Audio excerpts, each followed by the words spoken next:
Hello, everybody. Welcome to the Canadian Shield. My name is Sterling, and I'm your host. The Committee for Human Resources, Skills, Social Development, and People with Disabilities met last week to talk about the housing crisis. They brought in three people that are not invested in one way or the other. Like, they are invested in housing, they are not invested in the Liberal Party. I mean, I don't know what their politics are, but I can tell you that their jobs are not tied to the rise and fall of the political party at all. Their jobs are tied to the housing market. And so they were asked some questions from their perspective on where there are snags and where there are problems. And last week I did a podcast based on some of the things that they were talking about, like the fact that the municipalities, that we as a culture are overlooking the fact that many of the issues that are getting in the way of housing are the municipalities. And we get lost and we start talking about, the federal government, we start talking about tents, and we start talking about all that stuff, but we forget that the mayor and the city councils are the ones that are driving much of the cost. Some cases up to 30% of the house itself is just straight up taxes. Now, like I said, I did that podcast, and I know a lot of people didn't want to hear it. I got a lot of flack for it, even though it was one of my smallest views in a long time. However, I'm not here. This channel is not put here to slam certain political party members. This channel is here to help the country as a whole. And my position on that will not change. I didn't come on here you can get plenty of people who will just call people names and put up clickbait and do all that stuff. And you guys can all sit around and decide that you hate everything. This channel here is about trying to improve the situation that we're all experiencing. All right. Before I get into it, I would encourage you to like, comment, subscribe, hit the notification bell, share this channel with your friends. So like I said, there was three of them in the committee meeting, and they were asking a couple of questions. So they all answered very brutally and very straightforward. I cut only a little bit in. There's one time I'm going to have to stop in the middle just so I can explain something to you. And that what I want to explain to you is very important. It's very significant. Okay, let's check it out. Not just a supply crisis, it's an affordability crisis. And a big part of the reason for that affordability crisis is, in fact, government charges and fees. Is that correct? Correct. Do you think it was an oversight of the government to not include local charges and fees as one of the criteria to receive that housing accelerator funding? So you have examples now where cities have been awarded money by the federal government, and in the next breath, they're increasing their development charges. Yeah, there's no question that we need to target development taxes, as we refer to them, and all the different ways that they come about and are labeled. Could it have been in the accelerator fund? Yes, I do think that the minister has been saying when you raise development taxes, we don't want to give you accelerator funds.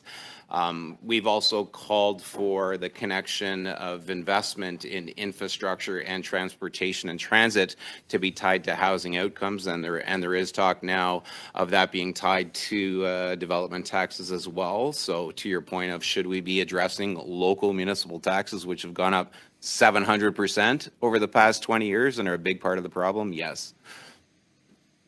I'll turn to Mr. Lyle next. And sticking with development charges, they've gone up over 400% in the last decade, development charges on average around the country. And so those development charges that municipalities charge, there's this understanding by some that, the developers just pay that. Who pays the development charges? Who pays those fees that the developers and builders have to pay to local municipalities? So, I think, as Kevin said, it's a development tax, and it's a tax paid by consumers. It's regressive. It's not income tested, and the people that get hit the hardest, the most by those taxes are the ones who can least afford housing. Okay, it's regressive and not income tested. That means that there was no economist there who said, well, look, the people who need to buy houses have this much money to spend, and if you tax into that, they are not going to be able to afford it. It's not income tested. So like the PBO keeps telling you that 75% of the country will not, or 80% of the country is not making any money on the carbon tax because that tax was not tested, right? They want to say, we got all these people. What's also important is that it's regressive. What that means is that the bigger the amount, the less tax you get charged, not the less amount that you pay. So if, for example, it's going to cost you $1 million, the city might say, well, you got to pay us 10% development tax on that. Don't ask me to justify the where and the why of it. I'm only telling you how regressive tax works. If they say, well, it's a $10 million investment, then they'll say, oh, okay, well, we're only going to charge you 3% tax. So the more money you invest, the less tax you pay, which also brings it out of the market of the 99% of us. Only the 1% or the corporations have the kind of money to invest in all kinds of money, and then they get all these tax breaks. But me, you, and the 99%, the commoner, we can't afford. Not only do they not think that, do they know we can't afford it, they didn't even try to run the test. And the less we pay for the house, the more we pay in tax. The higher the tax rate. Okay. And they've been out of control. And I don't think it's, I'm not apportioning blame on all of these issues is really pointless at this time. We've got a systemic problem here in that we're not managing growth properly.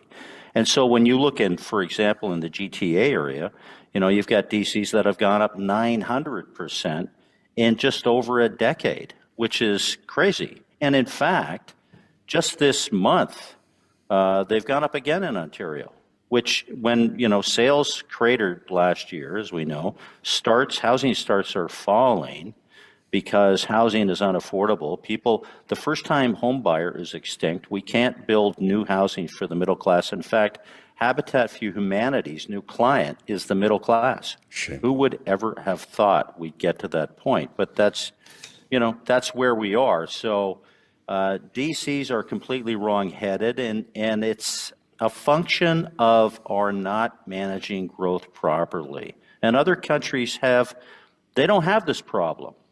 They are dealing with housing much more effectively than we are. They have much more affordable housing. You compare us to the United States right now. We've diverged from the United States on many, pick your data point. We're diverging from the U.S. Our productivity is dropping. Real incomes are dropping here. In the U.S. right now, rents are flat or dropping because they overbuilt rental housing, for example. Their housing market is starting to come back. Meanwhile, we are going in exactly the wrong direction, and we have to compete with them. Let's not forget that. I'm going to stop you there. I want to get a question in for Mr. Robert Hogue as well.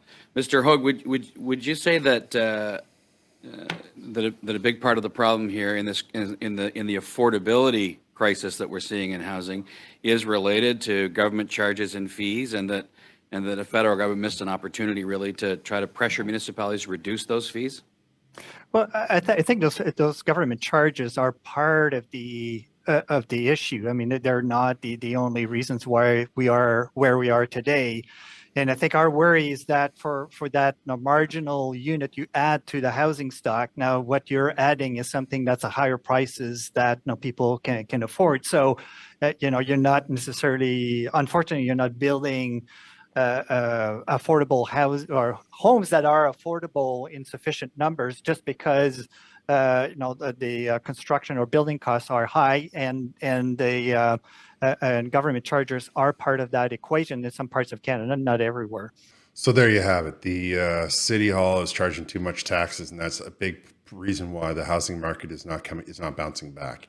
You heard the first two guys are builders, or the presidents of builders organizations, and the third guy was a banker, and they all can agree on something, that the DC, as he was calling it, which are development charges, which are just essentially a blanket tax put on there by your city hall, wherever you happen to be living.